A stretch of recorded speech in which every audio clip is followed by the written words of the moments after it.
বিয়ানীবাজার চন্দ্রপুর সড়কের মাথিউরা পূর্বপাড় এলাকায় ঝড়ে হেলে পড়া একটি গাছকে পাশ কাটিয়ে যেতে দুর্ঘটনায় পড়ে মালবাহী ট্রাক। সোমবার বিকালে এ ঘটনা ঘটলেও মঙ্গলবার গাছটি অপসারণ করা হয়নি।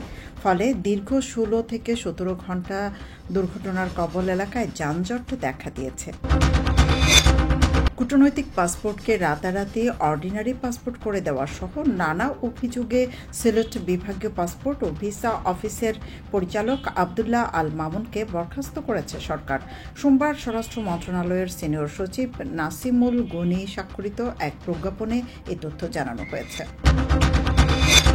সিলেটের 2 কিশোরীকে চাকরির প্রলোভন দেখিয়ে কক্সবাজারে আবাসিক হোটেলে আটকে অনৈতিক কাজ করানোর ঘটনায় অভিযুক্ত 2 জনকে গ্রেপ্তার করেছে পুলিশ। সোমবার সকালে শাহপরান থানা পুলিশ অভিযান চালিয়ে পীরের বাজার এলাকার টিকটপাড়া থেকে তাদের গ্রেপ্তার করা হয়। বড়লেখা উপজেলার উত্তর শাহবাজপুর ইউনিয়নের শ্রীধরপুর গ্রামে ধান কাটার সময় বজ্রপাতে মাখন রবি দাস নামে এক চা শ্রমিকের মৃত্যু হয়েছে। সোমবার বিকেল 3:30টার দিকে ওই ঘটনা ঘটে। নিহত মাখন ওই ইউনিয়নের ওহিদাবাদ চা বাগানের মৃত শঙ্কুরা রবি দাসের ছেলে।